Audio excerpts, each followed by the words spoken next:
মাঝে মধ্যে তাদের কবরের কিনারে গিয়ে দাঁড়াবেন, তাদের জন্য দোয়া করবেন। যেদিন আপনি দুনিয়াতে থাকবেন না সেদিন আপনার সন্তানরাও আপনার জন্য দোয়া করবে। এই সিস্টেমটা চালু করে যান। ও ভাই আমার, যুবক ভাইরা, আপনারা ছোট ভাইরা যারা আছেন, আগামীর এই সমাজে আগামী দিন আপনারা নেতৃত্ব দিবেন। আপনারাও একটা টিম গঠন করবেন, সুন্নি যুবক বা হিজবুর রসুল নাম দিয়ে, যে কোনো একটা সুন্দর নাম দিয়ে আপনারা একটা টিম গঠন করবেন। প্রত্যেক শুক্রবারে জুম্মার নামাজের পরে অথবা আসরের নামাজের পরে এলাকার কবরস্থান জিয়ারত করবেন, মুরব্বীরা সাথে থাকবেন। পারবেন না ভাইরা? সবাই দলবদ্ধভাবে কবর জিয়ারত করবেন। মা বাবা, ময় মুরব্বী, দাদা দাদি, কেউ না কেউ তো কবরে আছে, তাদের জন্য একটু দোয়া করবেন, তাদের পাশে গিয়ে দাঁড়াবেন। জানেন, আমরা যখন কবরের কিনারে গিয়ে দাঁড়াই, ওই ইল্লিয়িন থেকে ওই রুহগুলি আল্লাহ তাআলা অনুমতি দেয়, তোমরা বিচরণ করে যাও। চেষ্টা করবেন ইনশাআল্লাহ আমল করার। বলেন চেষ্টা করবেন কিনা? আমি আপনাদের কাছে আবদার রেখে গেলাম, বিশেষ করে আমার এই ছোট ভাইদের জন্য আপনাদের কাছে আবদার, আপনারা উৎসাহ নেন। কারণ এই মুরব্বীরা টাকার পিছনে দৌড়তে ব্যবসা বাণিজ্য, দোকানপাট, বাড়ি গাড়ি, এগুলি দৌড়াইতে কবরের কথা ভুলে গেছে এরা। তোমাদের মনে করাই দিতে হবে। নামাজের সময় ডাক দিবা, আঙ্কেল নামাজে আসেন, কাকা নামাজে আসেন, জেঠা নামাজে আসেন, দাদা নামাজে আসেন। তোমরা দায়িত্ব নাও। দেখবা এরা দুনিয়ার মুখী যারা আছে, এরা আবার মনে হবে এই ছেলে বুঝতেছে নামাজ পড়া দরকার, আমি দেখি ভুলে গেছি। এরার হুশ ফিরাইব। বহু লোক আছে টাকা ধন সম্পদ করতে করতে মরবে, এই কথা ভুলে গেছে। না আমি ভুল বলতেছি নাকি? সবাই না, অনেক লোক এরকম আছে। টাকা পয়সা লাগবে না তা না, টাকাও লাগবে, কিন্তু টাকা একতরফা করতে করতে আল্লাহ ভুলে যায় না। সাধের জীবন হেলাই হেলাই চলে যাইতে লাগিল, সাধন ভজন গুরু ভক্তি কিছুই নাহি হইল। রং তামাশাই দিন কাটাইলা, রং তামাশাই দিন কাটাইলা, মায়ার জালে পড়িয়া ডুবল বেলা দেখনা চাহিয়া। অবুঝ মন আমার ডুবল বেলা দেখনা চাহিয়া। আমি এখন আর যারা দাঁড়াই থাকে আর বসার জন্য কইতেও চাই না, ডরাই, কইলে জায়গা তো দাঁড়ায় থাকা ভালো। যখন কই যে আপনারা বসেন, রাড়া ধরে, তাহলে আমার লস না। এজন্য কেউ কই না যে ভাই বসেন। মহব্বত দিয়ে অনেক সময় বলি, কিন্তু বললেও ডর লাগে, আর আমি আবার দৌড় দেয়। আমি আর কেমনে বলবো? অনেকে আবার ভবিষ্যতে ধরেন ট্রাফিকের চাকরি করব, এজন্য আগে ভাগে একটু ট্রেনিং দিতেছে দাঁড়ায় থেকে। তো এই ট্রাফিকের চাকরি বড় মারাত্মক কষ্টের চাকরি কিন্তু। হ্যাঁ, আরে সর্বনাশ, 8টা ঘন্টা দাঁড়ায় থাকালে, তাও দাঁড়ায় থাকা তো হুদা দাঁড়া থাকে না। এখান ভ্যানে কয় কিট, এখান অটো কয় টিট, মোটর সাইকেলে দৌড় মারে, সিগন্যাল মানে না, প্রাইভেট কার, বাস, ট্রাক, আরে কি একটা অত্যাচার। ফেত ফুত ক্যাত কুত এই আওয়াজ, এগুলি কইরা সে বাড়িতে যায়। যদি ঘরের বউ যদি আবার ক্যাত কুত হয়, তাহলে এই লোকের জিন্দিগি টানা সে জিন্দা মরা। এই চাকরি হলো ট্রাফিকের চাকরি। আমাদের এই যুবক ভাই আল্লাহ চাহে তো ভবিষ্যতে ট্রাফিক হবে, নিয়ত আছে। কি কর না, কোনো চাকরিকে ছোট করে দেখা ঠিক না। আমি শুধু এই জন্যই বলতেছি যে ওনারা কষ্ট করে দাঁড়ায় আছে কেন। ট্রাফিক ভাইরা তো কষ্ট করে মানুষের সেবা দেওয়ার জন্যে, ওইটার পিছনে তো তার একটা ভালো উদ্দেশ্য আছে, বেতনও পায়। কিন্তু হেরা দাঁড়ায় রয়েছে কেন লেগা? এরা তো বেতনও হয়তো না দাঁড়াই থেকে, কোনো ডিউটিও নাই, কোনো সেবাও নাই। তো এই জন্য বলি আর কি, মনটা চাইলে বসেন, নাইলে দাঁড়াই থাকেন। আল্লাহ তাআলা সবাইকে জান্নাতের বাগানে বসার তৌফিক দান করুক, বলেন আমিন। আজকে একটা ভিডিও আমি দেখলাম, আমাদের সুন্নি জামাতের একজন তরুণ বক্তা কিশোরগঞ্জে করিমগঞ্জ থানায় সম্ভবত একটা মাহফিলে গিয়েছেন।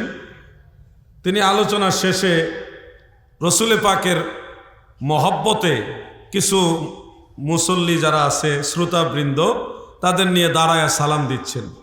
সালাম দিয়েছেনও, কিন্তু এর মাঝে স্টেজে দেখলাম দুইজন লোক ওই কেয়ামের ভিতরেই ওনার কেয়ামটা, নবীজির সালামটা বন্ধ করে দিছে।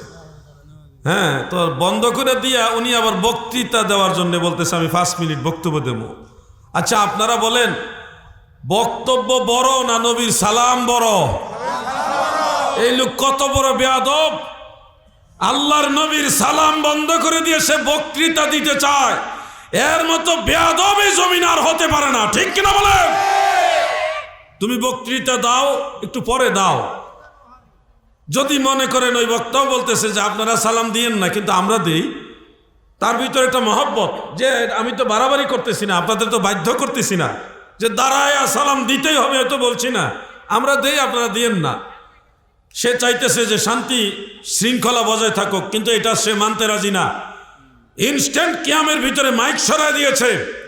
আমি কিশোরগঞ্জের নবী প্রেমিকদেরকে বলবো, বাংলাদেশ অলি আল্লাহর দেশ, এটা নবীর প্রেমিকদের দেশ।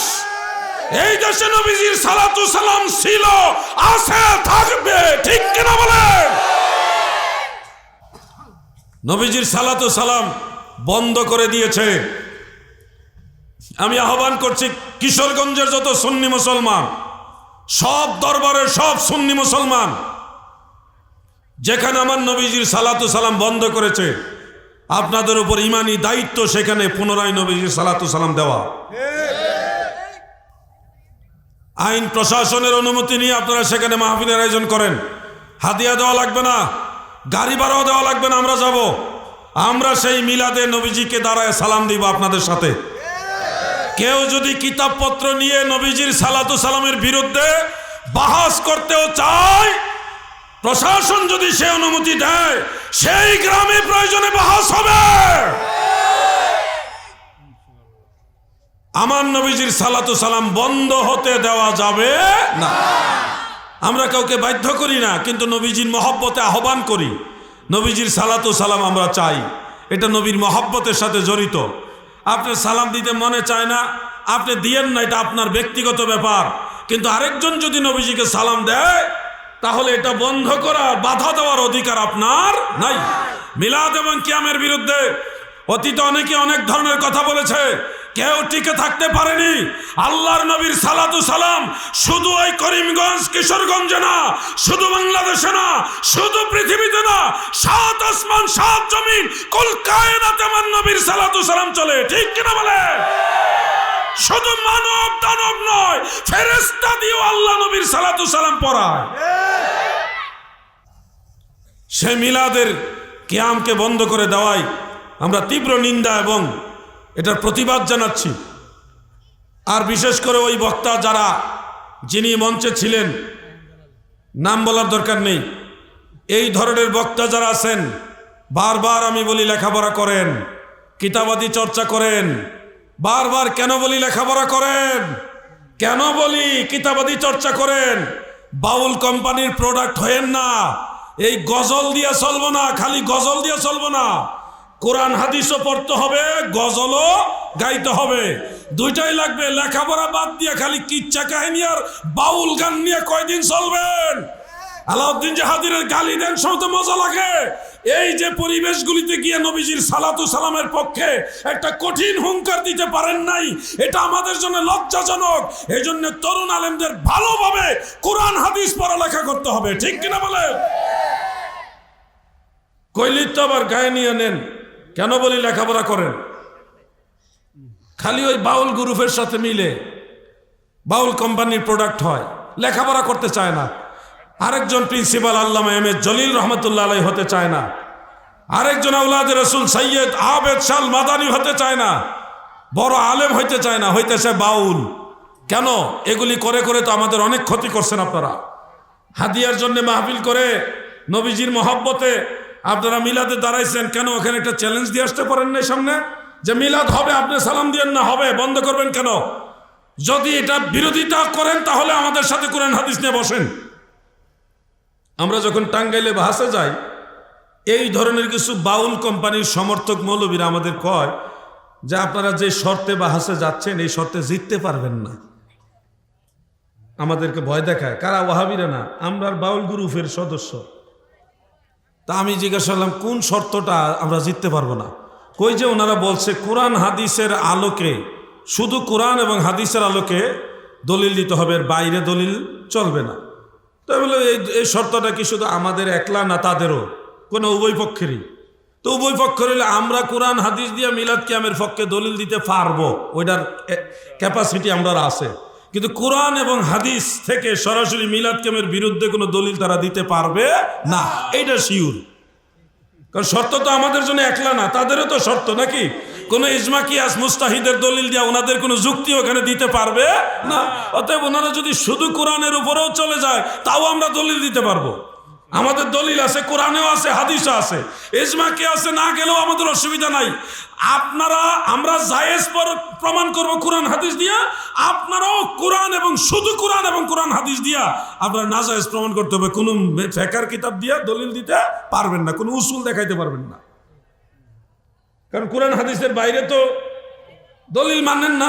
এই জন্যে আমি এইভাবে উত্তর দিছি, ওরে বাউল কোম্পানি কয় যে আপনি তো আসলে একটা মারাত্মক চিজ, এইভাবে তো চিন্তাও করি নাই। যেমন যে আমরা এগুলো আগে চিন্তা করছি দিকে জায়গা, কারণ আমরা জানি আমরা দুর্বল হইল যেই নবীর পক্ষে দাঁড়াইছে ওই নবী দুর্বল নবী না, ঠিক কিনা? অনেক আমল আছে, যেমন আমার জাকের ভাইরাও এখানে আছে, এই যে জাকের ভাই আমার সামনে বসছে। আমরা অলি আল্লাহ মানি, আল্লাহর অলিদেরকে অন্তর থেকে ভালোবাসি। পীর কেবলা আজম হুজুর সম্পর্কে আমার বক্তব্য স্পষ্ট, হুজুর কেবলা আল্লাহর অলি, কোনো সন্দেহ নাই। আপনারা সবাই শুনতেছেন, কোনো লৌকিকতা না। আমার পীর কেবলা আজম হুজুর তিনি আল্লাহর অলি, কোনো সন্দেহ নাই। কিন্তু হুজুরের নামে যে সমস্ত কুফুরি আকিদা, ভণ্ডামি আকিদাগুলি বই পুস্তকে ওই নসিহতে ঢুকাই দেওয়া হয়েছে, এগুলি হুজুরের না। তারা হুজুরের নামে এগুলি চালাই দিয়েছে। তুমি 2 নাম্বারই করবা, তোমার নামে করো, তোমার বাপ দাদার নামে করো, তুমি আমার পীরের নামে কেন করো?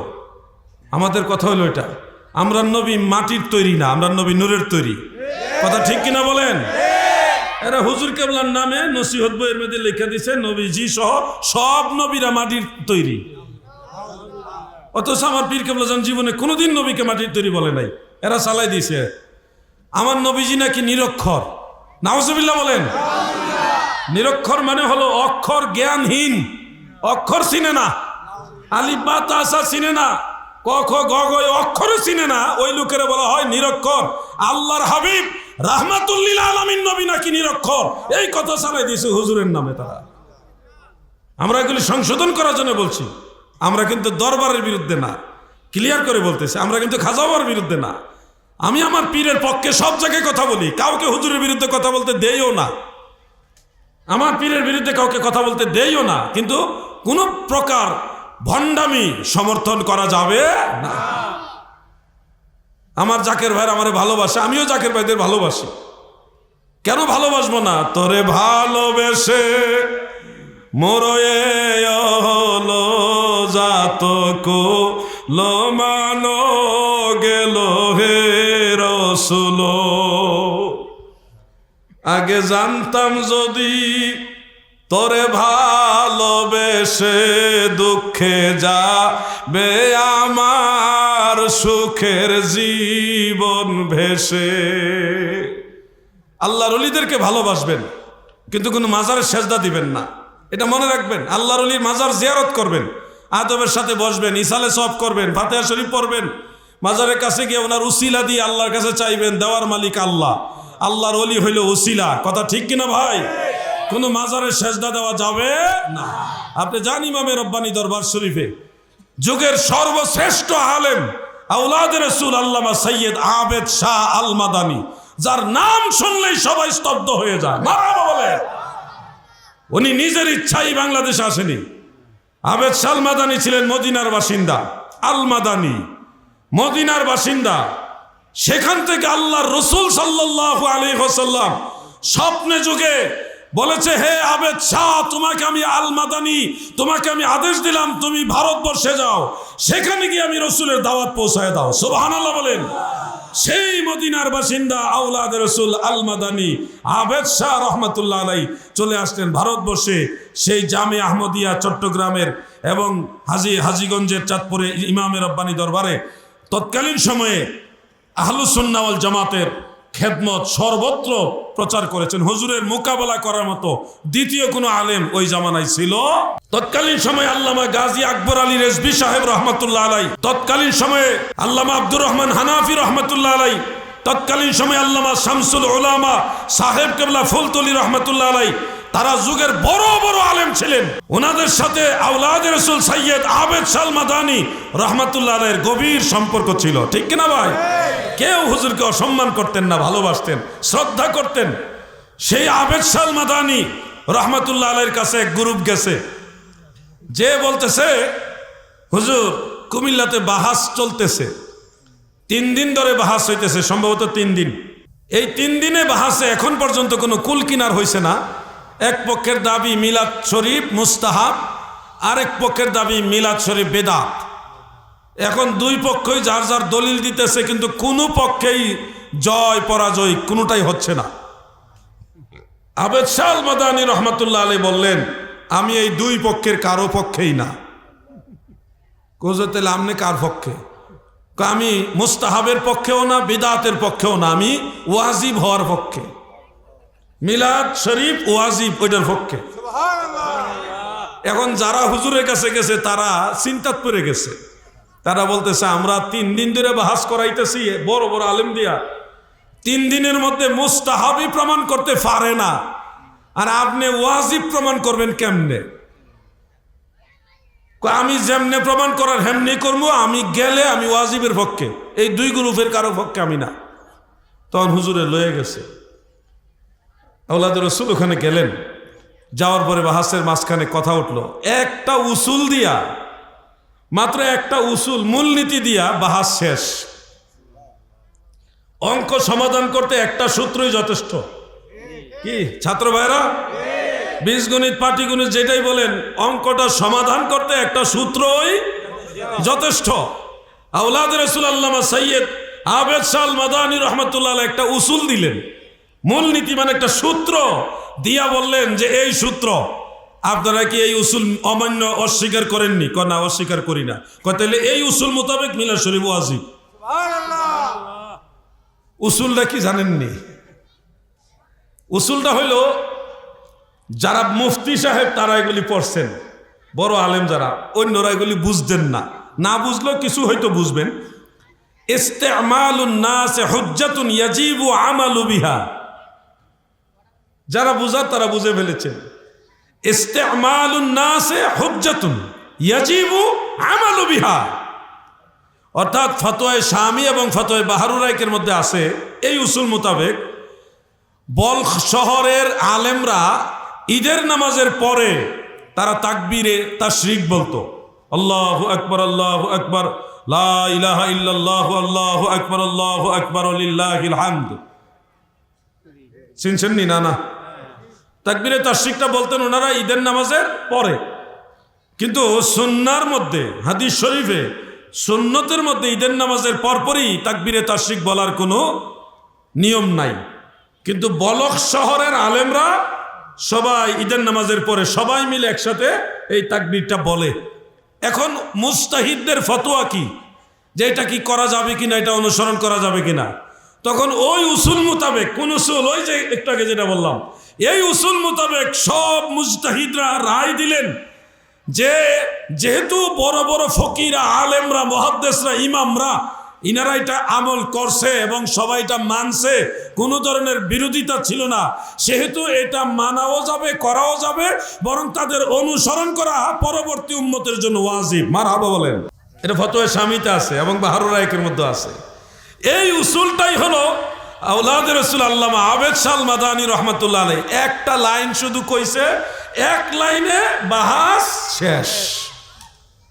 এই হলো আল্লামা আবেদ শাহ আল মাদানী, যার নাম শুনলে ওয়াহাবিরা থর থর করে কাঁপত। এমন জাইয়দ মাহের আলেম ছিল, এমন একটা সিলসিলার সাথে আমাদের সম্পর্ক হয়েছে। সেই আওলাদ রাসূলের সিলসিলার সাথে আমি গুনাহগারে নিসবত হয়েছে। আওলাদ রাসূল আল্লামা সৈয়দ বাহাদুর শাহ মুজাদ্দিদি আল আবিদি মাদ্দাজিল্লাহুল আলী হুজুর দয়া করে আহলুস সুন্নাহ ওয়াল জামাতের ময়দানে খেদমত করার জন্যে এই মিসকিনকে, অধমকে এজাজত দিয়েছেন। এজন্যে আমি ইমামে রব্বানী দরবার শরীফের পক্ষে একজন গোলাম হিসেবে, একজন খাদেম হিসেবে সারা দেশে খেদমতের আঞ্জাম দিয়ে যাচ্ছি। আমি গুনাহগারের অন্যান্য দরবার থেকেও খেলাফত আসে থাকলেও ইমামে রব্বানী দরবারের খেলাফতটা আমার কাছে সবচেয়ে বড়। হুজুর, নবীজিকে সালাম দিলে দাঁড়ানো লাগবে? কোনো সাহাবী কি এ আমল করেছেন? প্রশ্ন। নবীজিকে সালাম দিলে দাঁড়ানো শর্ত নয়, তবে মহব্বতে কেউ দাঁড়িয়ে সালাম দেওয়া এটা সুন্নতে সাহাবা। আপনি দিলে সোয়াব হবে, দাঁড়ায় সালাম দিলে সোয়াব হবে, কিন্তু সালাম দিতে হলে দাঁড়াতেই হবে এটা শর্ত না। আপনি বসেও সালাম দিতে পারবেন, কিন্তু কেউ যদি মহব্বতে, আল্লাহর নবীর মহব্বতে দাঁড়ায় সালাম দেয় সেটা জায়েজ, মুস্তাহাব, সুন্নতে সাহাবা। সাহাবাই কারাম কি নবীজিকে দাঁড়িয়ে সালাম দিয়েছে? হ্যাঁ, অবশ্যই সাহাবাই কারাম দাঁড়িয়ে নবীজিকে সালাম দিয়েছে। এই ব্যাপারে অনেকগুলো হাদিস শরীফ রয়েছে। সবগুলো হাদিস আমার লেখা মিলাদুন নবীর বইয়ের মধ্যে আমি কিছু উল্লেখ করে দিয়েছি, সনদ বিশ্লেষণ সহ। এর মধ্যে একটা হাদিস শরীফ আমি সবসময় বলি, আজকে আপনাদের শোনাচ্ছি। বিশুদ্ধ সনদের হাদিস, পবিত্র কোরআনের সূরা আহজাবের 56 নম্বর আয়াত। আপনারা এটা অনেকে মুখস্থ পারেন। শেষের অংশটা হলো এরকম, ইয়া আইয়ুহাল্লাযীনা আমানু সাল্লু আলাইহি ওয়া সাল্লিমু তাসলিমা। ইমানদার বান্দা বান্দিরা রে,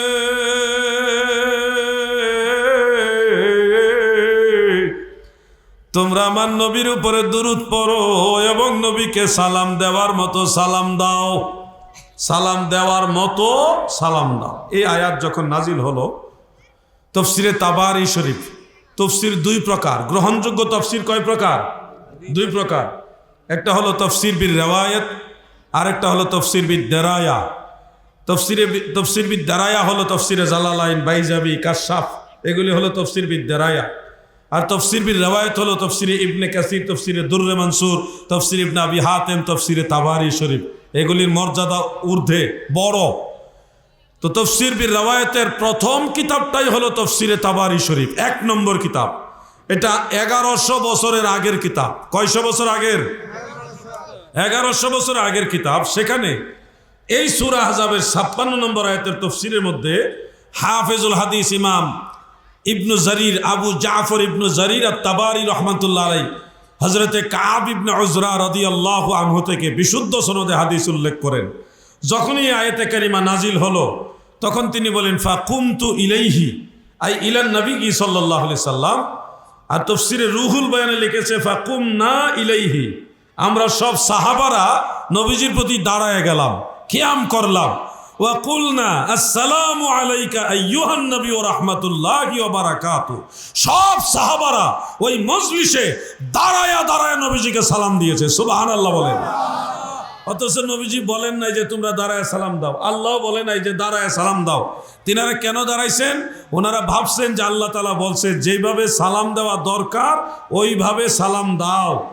ওয়াসাল্লিমু তাসলিমা, এই তাসলিমা মাফউলে মাতলাক, এর কারণে তাকিদ বুঝাতে গিয়ে আল্লাহ বলেছেন, সাহাবারা বুঝেছেন যে সালাম দেওয়া এই সময় আমাদের জন্য দাঁড়ায় দেওয়া উচিত, এটা আদব। এই জন্য সবাই দাঁড়ায়া নবীজিকে সালাম দিয়েছে। অতএব বোঝা যাচ্ছে প্রিয় নবীজির প্রতি মহব্বত প্রকাশার্থে কেউ যদি দাঁড়ায় নবীজিকে সালাম দেয়, এটা বিদআত নয়, এটা সুন্নতে সাহাবা, এটা জায়েজ এবং সহিহ হাদিস দ্বারা প্রমাণিত। মারহাবা বলেন। শর্টকাটে উত্তর, দুরুদ ইব্রাহিমে দুরুদ নামাজের বাহিরে পড়া কি মাকরু? নামাজের বাহিরে দুরুদ ইব্রাহিম পড়া মাকরু বা মাকরু না, এটা এক কথাই বলা যাবে না।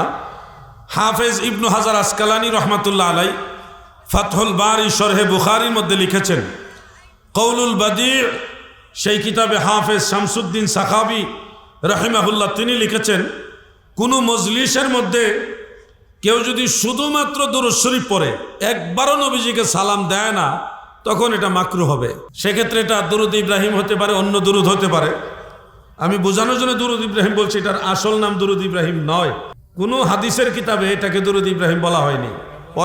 পরবর্তীতে আলেমরা এটার নাম দিছে দুরুদ ইব্রাহিম।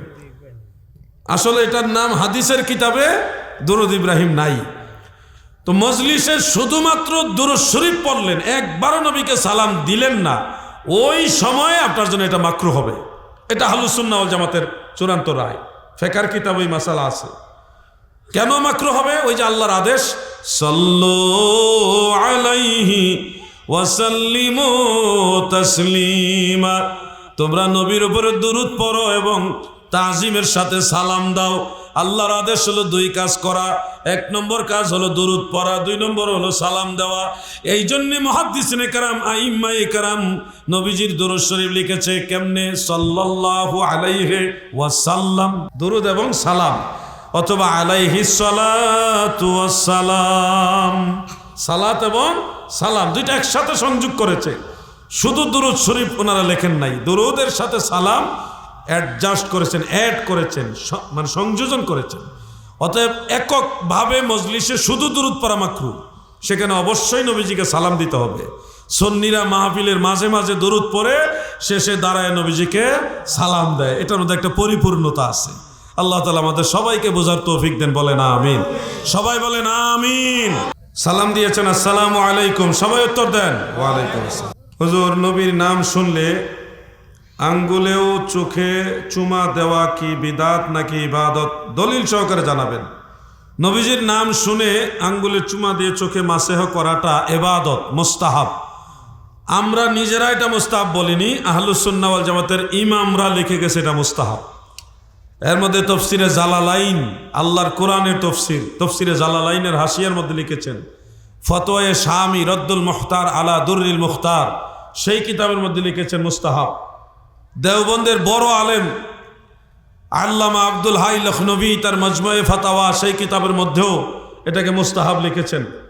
কানজুল উব্বাদ বা কানজুল ইবাদ, সেই কিতাবের মধ্যে এটাকে মুস্তাহাব লিখেছেন। ফাতোয়ায়ে সুফিয়া, সেই কিতাবের মধ্যে এটাকে মুস্তাহাব লিখেছেন।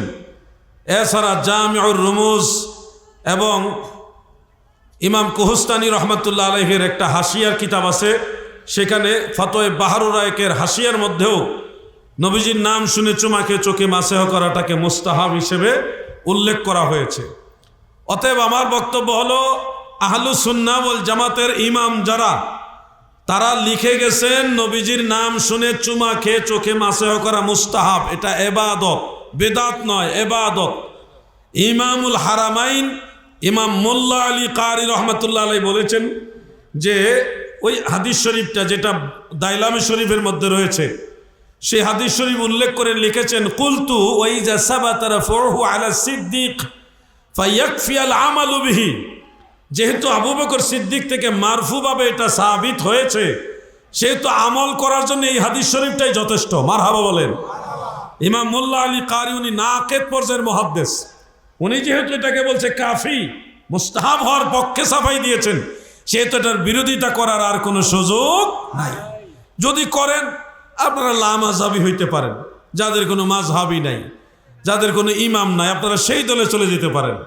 আর আমরা আহলুস সুন্নাহ ওয়াল জামাত, আমরা ফিকহে হানাফির অনুসারী, আমাদের ইমামরা লিখে গেছেন দলিলের আলোকে এটা মুস্তাহাব, আমরা সেটার উপরে আমল করি। সবচেয়ে বড় বিষয়, এই সুমা খাওয়াটার সাথে আমার নবীজির মহব্বত জড়িত।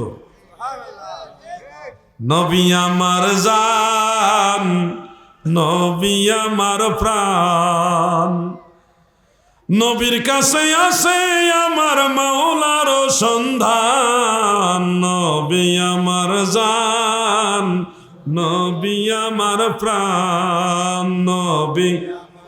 সালাম দিয়েছেন আসসালামু আলাইকুম, সবাই উত্তর দেন ওয়ালাইকুম আসসালাম ওয়া রাহমাতুল্লাহ। নবী সাল্লাল্লাহু আলাইহি ওয়াসাল্লাম হাজির না থাকলেও কি ইয়া নবী সালামু আলাইকা বলা যাবে? দলিল সহ জানালে উপকৃত হব।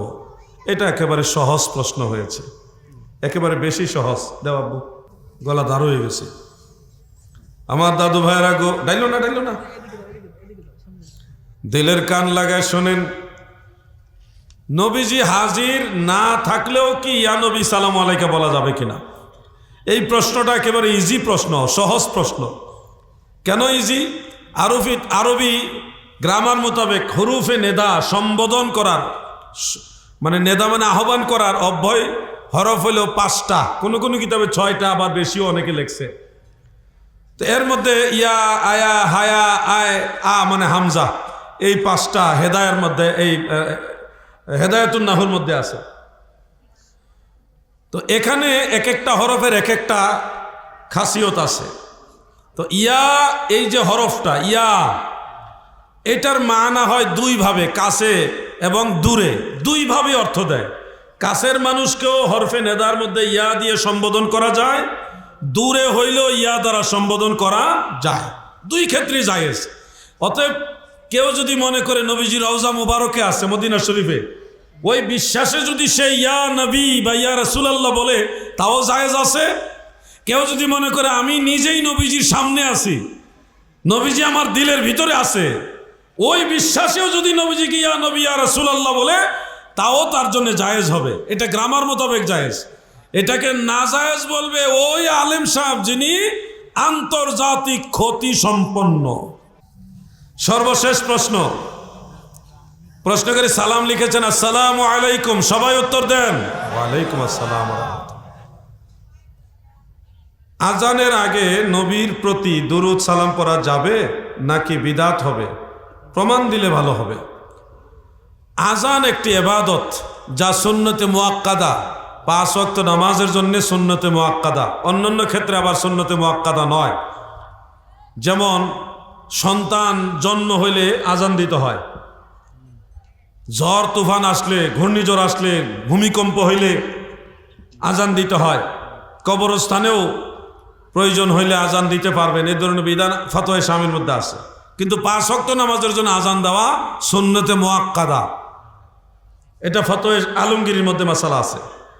এই আজান আজানি, আজানের অংশ মনে না করে কেউ যদি আজানের পূর্বে প্রিয় নবীজিকে 2-1 বার বা ততোধিকবার সালাম দেয়, তাহলে সেটা জায়েজ হবে, বরং মুস্তাহাব হবে।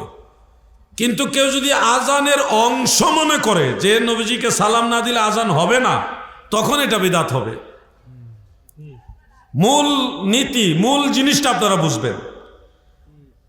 আজানের অংশ মনে করে আমরা কেউ নবীজিকে সালাম দেই না, আজান আজানি। এর আগে নবীজিকে মহব্বতে সালাম দেই, ঠিক কিনা? এই যে মহব্বতে আজানের পূর্বে নবীজিকে সালাম দেওয়ার দলিল কোথায়? দলিল হলো হযরতে বেলাল রাদিয়াল্লাহু আনহু। তিনি আজান দেওয়ার পূর্বে 2টা কাজ করতেন। 1 নম্বর হলো সুনানু আবি দাউদের মধ্যে উল্লেখ, মদিনা মুনাওয়ারায় বনি নাজ্জার গোত্রের একজন বড় ঘরের মালিক, একজন মহিলা, বনি নাজ্জার গোত্রের একজন ঘরের মালিক ছিল। ওই ঘরটা সবচেয়ে উঁচা ছিল। সেই উঁচু ছাদের উপরে দাঁড়িয়ে হযরতে বেলাল রাদিয়াল্লাহু আনহু আজান দিতেন, ফজরের আজান। আবু দাউদ শরীফের মধ্যে আছে। তো আজান দেওয়ার পূর্বে তিনি সরাসরি আজান দিয়ে দিতেন না। হযরত বেলাল রাদিয়াল্লাহু আনহু সরাসরি ডাইরেক্ট আজান দিতেন না। আজান দেওয়ার পূর্বে তিনি পড়তেন এইভাবে, আল্লাহুম্মা ইন্নী আহমাদুকা ওয়াস্তাঈনুকা আলা কুরাইশিন আন ইউকিমু দীনাকা ক্বালাত সুম্মা ইউআযিনু। ওই মহিলা সাহাবিয়া রাবি তিনি বলেন যে এই দোয়াটা তিনি পড়তেন, এরপরে আজান দিতেন, কখনোই এটা মিস করতেন না। যার ফলে 1400 বছর পরেও মুয়াজ্জিনরা ফজরের আজানের আগে ভালো একটা দোয়া পড়ে এরপর আজান দেয়। কথা ঠিক আছে নি? ওই নবীজির জামানা থেকে এটা চলে আসতেছে। হযরত বেলাল রাদিয়াল্লাহু আনহু আজান দেওয়ার আগে দোয়াটা পড়তেন, আল্লাহুম্মা ইন্নী আহমাদুকা ওয়াস্তাঈনুকা আলা কুরাইশিন আন ইউকিমু দীনাকা। এই দোয়াটা পড়তেন, পরে আজান দিতেন। এখান থেকে মাসআলা ইস্তেমবাত হয় যে আজানের পূর্বে ভালো দোয়া পড়া জায়েজ আছে। যদি জায়েজ না হইতো হযরত বেলাল আজানের আগে দোয়া পড়তেন না। মাসালা বুঝতেছেন আপনারা? দ্বিতীয় পয়েন্টটা খেয়াল করেন। আরেকটা হাদিসের কিতাব, ওটার নাম মুজামুল আওসাত লিত্তাবারানি, প্রায় 1100 বছরের আগের কিতাব এটা। যিনি এই কিতাব লিখেছেন উনি 360 হিজরিতে ইন্তেকাল করেছেন। 360 হিজরি, 1446 থেকে 360 মাইনাস করেন, দেখেন কতশো বছর হয়, প্রায় 1100 বছর হয়। সেই কিতাবের মধ্যে নির্ভরযোগ্য সনদ একটা হাদিস রয়েছে। হাদিসের মূল মতনটা হলো এইভাবে, عن أبي هريرة رضي الله تعالى عنه قال كان بلال رضي الله تعالى عنه إذا أراد أن يقيم للصلاة فقال السلام عليك أيها النبي ورحمة الله وبركاته رواه الطبراني في الأوسط। حضرت আবু হুরায়রা বলেন, আল্লাহর নবীর মুয়াজ্জিন হযরত বেলাল ইবনে রাবাহ রাদিয়াল্লাহু আনহু যখন নামাজে দাঁড়ানোর এরাদা করতেন, নামাজে দাঁড়ানোর এরাদা মানে ইচ্ছা করতেন, তখনই তিনি নবীজিকে সালাম দিতেন। নামাজে দাঁড়ানোর এরাদা দুইভাবে হইতে পারে। একটা হলো একামত। একামত মানে হলো নামাজ শুরু হয়ে যাচ্ছে, কদ কামাতিস সালাহ, নামাজ শুরু হয়ে যাচ্ছে। ওই হেতুক তিনি একামত দেওয়ার আগে নবীজিকে একবার সালাম দিয়া তারপর একামত দিতেন। আর প্রাথমিকভাবে যখন আজান হয়, আজানটা শুনলে আমাদের মনে নামাজের এরাদা আসে, এই আজান হয়ে গেছে, নামাজের সময় হয়ে গেছে। এই জন্যে নামাজের দাঁড়ানোর এরাদা হিসেবে আজানের পূর্বে অথবা একামতের পূর্বে দয়াল নবীজিকে একবার হইলেও সালাম দেওয়া হযরতে বেলালের সুন্নাত। সুবহানাল্লাহ। বাইরে আমি জায়েজ কমু, এটার পিছনে আরো বহু দলিল আছে। দলিলের সমস্যা না, সমস্যা হইল তোমার মনের ভিতরে, বুঝছো? আমি তোমার দলিল দিলেও কাম হইতো না যতক্ষণ পর্যন্ত তোমার মনের ভিতরে নবীর মহব্বত না ঢুকবো, কোনো দলিলে কাম হইব না। আবার বহু লোক আছে তারা বলে আমার কোনো দলিল লাগবে না, আমি বিনা দলিলে নবীকে সালাম দিব। মূল বিষয়টা হলো মনের ভিতরে। আমি দলিল দিলে লাভ হইব কি? সবাই তো কোরআন হাদিসের দলিলে চলে না, দলে চলে, দলে। আমরার দলের হুজুররা কইছে জায়েজ নাই। এই